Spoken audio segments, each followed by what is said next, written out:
बाल बाल वापस लौट आई हैं। भगवान कन्हैया ने महारास लीला की है। महारास लीला हुई, उसके बाद में उधर भगवान कन्हैया इधर चैन से रह रहे, पर उस पापी भोजराज कंस को चैन नहीं है।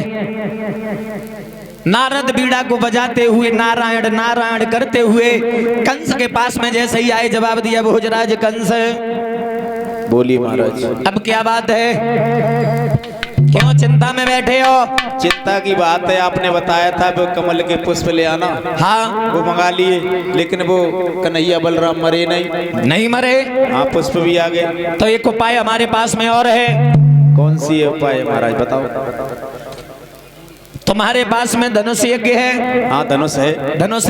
धनुष यज्ञ रखो और कन्हैया और बलराम को बुलाओ, निमंत्रण दो। तुम्हारे ससुर जरासंध ने जो कुमिलिया पीड़ हाथी दिया था, उसे बहुत शराब पिलाना और पिला करके दरवाजे पर खड़ा कर देना। भगवान कन्हैया आएंगे, कुमिलिया पीड़ हाथी उसे कन्हैया को और बलराम को मार देगा। ये तो अकल अच्छी बताई महाराज। अगर हाथी से भी कन्हैया अगर बच गया तो तुम्हारे पास में शंख चारूढ़ पहलवान जो है उनको मैदान में उतार देना। शंख चारूढ़ पहलवान उनकी गर्दन मरोड़ देंगे, मार देंगे।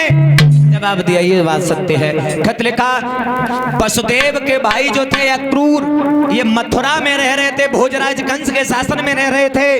जवाब दिया, अक्रूर के हाथ में अगर खत जाएगा तो कन्हैया और बलराम जरूर आ जाएंगे। अक्रूर के हाथ से जैसे ही खत भिजवाया गया, अक्रूर रो रहे हैं, प्रभु इसके शासन में रहते रहते केवल हमने इच्छा थी आपके दर्शन करने की, तब तक इसलिए मैं जीवित रहा। मैं पहले भी मर जाता, लेकिन मैं नहीं मरा। मैं आपके पास में लेकर के आ रहे हैं, वो भी दुख संदेशा लेकर के आ रहे हैं। रास्ते में जा रहे प्रभु, हो सके वहां तक मुझे क्षमा कर देना। अक्रूर रो करके भगवान कन्हैया से आस कर रहे हैं, विनती कर रहे हैं, प्रभु कि आजा भगवान तुझे मैं और लगा लूं गले, तेरे बिन मेरा कोई नहीं है। आजा भगवान तुझे मैं लगा लूं गले, तेरे बिन मेरा कोई नहीं है। अक्रूर जा रहे हैं, भगवान से आस करते हुए जा रहे हैं। मोहन आजा भगवान तुझे मैं लगा लूं गले, जय हो। तेरे बिन मेरा कोई नहीं है, तेरे बिन मेरा कोई नहीं है। तेरे बिन मेरा कोई नहीं है। अब मैं किनको बुलाऊं समरिया, मालिक प्रभु अब मैं किनको बुलाऊं कन्हैया, तेरे बिन मेरा कोई नहीं है। अब मैं किसको बुलाऊं सनरिया, तेरे बिन मेरा कोई नहीं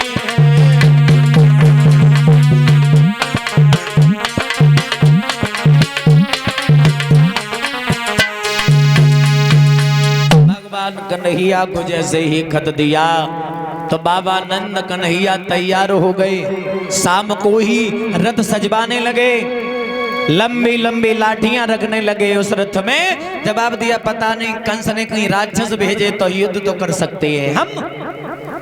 और यही बात रोहिणी को मालूम पड़ी और रोहिणी बलराम के महल में पहुंची। जवाब दिया, बलराम बलराम तुम रात में निकल के कहीं चले जाओ, कल कन्हैया मारा जाएगा, मामा के यहाँ जा रहा है। जवाब दिया, मैया मैया मैया क्या कह रही है तू हमसे? कन्हैया के बारे में, कन्हैया मारा जाएगा तो मैया मैं भी मारे जाएंगे। तुझे पता नहीं है हम में और कन्हैया में ताकत कितनी है। हम झुके और सिकंदरी झुके,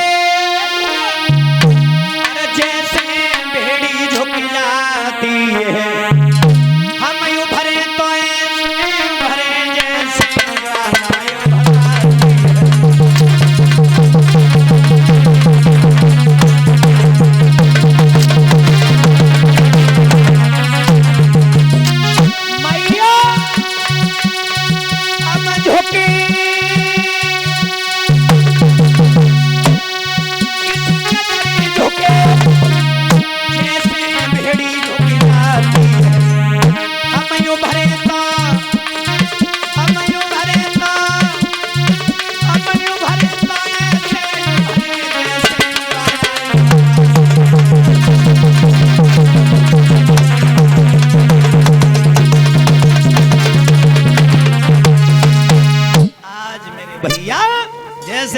भगवान कन्हैया से जवाब दिया, कन्हैया मारा जाएगा तो मैया मैं भी मारे जाएंगे। और याद रखना, कन्हैया में और हम में ताकत वो है, मथुरा की ईंट बजा करके मैया वापस आऊंगा। मुझे क्या समझ रही है माँ? मैं जरूर जाऊंगा। आज मेरे भगवत श्रोता वो भगवान कन्हैया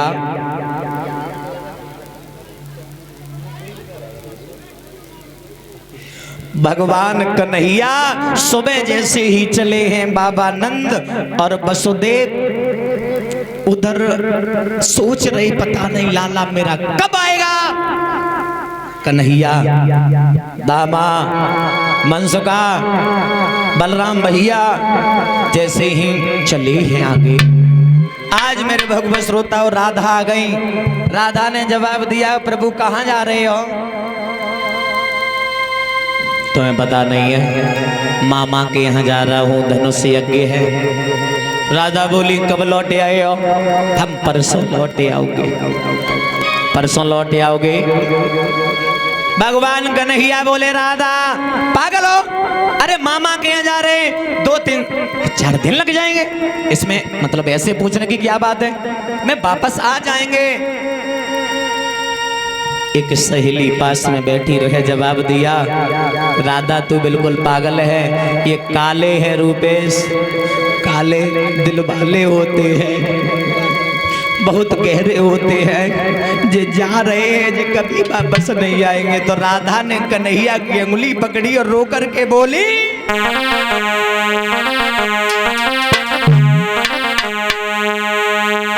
कन्हैया रोई गई राधा सुकुमारी, कोई पकड़े श्याम।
भगवान कन्हैया ने राधा को समझाया, राधा बिल्कुल पागल हो, क्यों रो रही हो, मैं वापस आ जाएंगे।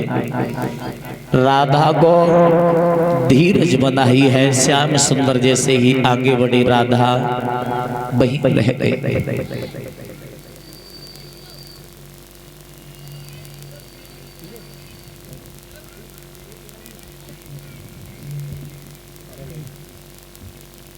अच्छा जी, कैमरा बंद करो, तब देखो एक लाइन सुना देना। फिर